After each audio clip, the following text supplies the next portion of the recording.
Scripture that's been misused to hurt you but shouldn't have, part 6. If you've been around conservative Christianity long enough, you've probably encountered the idea of so-called biblical manhood and womanhood, or complementarianism.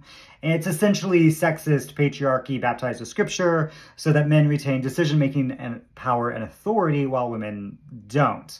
Evidence used by complementarians is Ephesians chapter 5, verse 22. Wives, submit to your husbands as to the Lord. Except, say it with me now, that's not what the text says.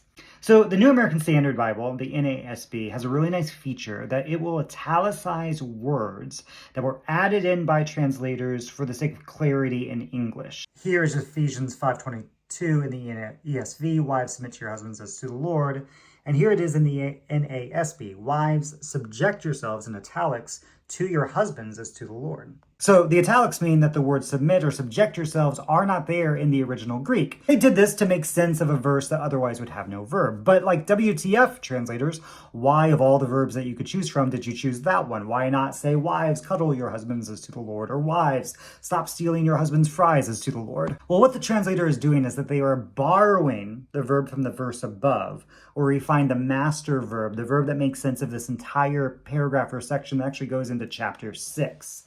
And you may not know that the section actually starts one verse above because Scripture editors will add in section headings to theoretically help the reader along. Those headings are not Scripture, they're not inspired. Somebody arbitrarily sort of chose where to put them.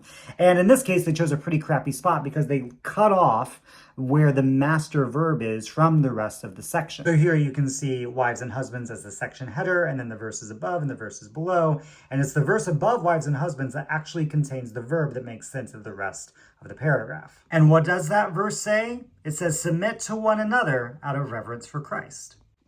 You can see now, first, how grossly misplaced that section header is, and second, where the translators got the word submit for the verse about wives. It comes out of the command for everyone to submit to each other.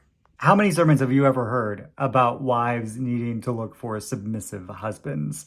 Or how many sermons have you heard of commanding husbands to be submissive to their wives? Theoretically, it should be the same amount as the other way around, because this command to submit is a mutual command for the entire community to submit to each other. To make this section solely about wives submitting to their husbands is the opposite of taking Scripture literally. It makes a mockery out of it, all in the name of sexism and misogyny. It's used so that men can retain power and feel good and spiritual about it. So-called biblical manhood and womanhood is twisting Scripture to support the oppression of women. It's wrong, it's evil, it undermines the work of Jesus, who elevated women to leadership, evangelism, preaching, and apostleship.